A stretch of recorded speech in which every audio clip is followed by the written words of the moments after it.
But they did show us. Yeah. So, and it's good that they showed us because the technology crashed and burned at Xerox. And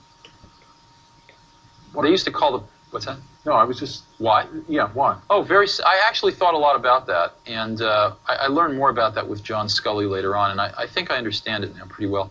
What happens is, like with John Scully, John came from PepsiCo.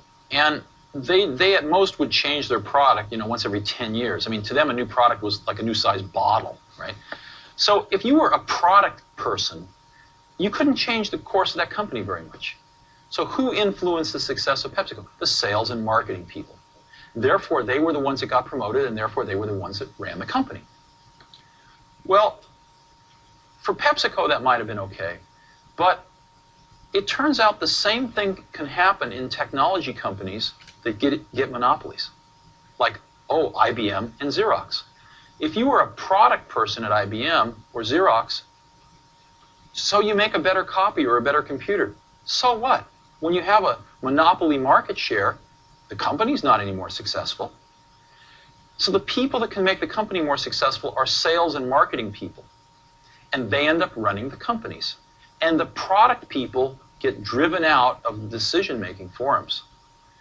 And the companies forget what it means to make great products.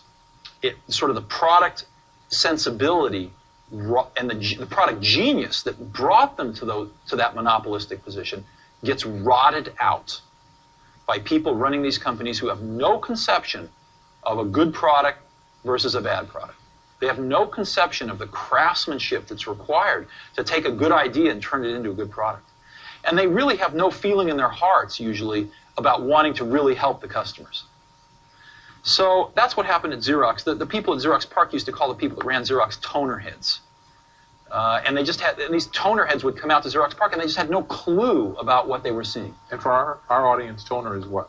Oh, toner. Toner is what you put into a copier. Yeah, the toner that you add to an industrial copier. The black stuff. The black stuff, yeah. So basically they were copier heads that just had no clue about a computer or what it could do. And so they just grabbed defeat from the greatest victory in the computer industry. Xerox could have owned the entire computer industry today. Could have been, a company 10 times its size. Could have been IBM. Could have been the IBM of the 90s. Could have been the Microsoft of the 90s. So, but anyway, that's all ancient history. It doesn't really matter anymore. Sure. You mentioned IBM. When IBM entered the market, was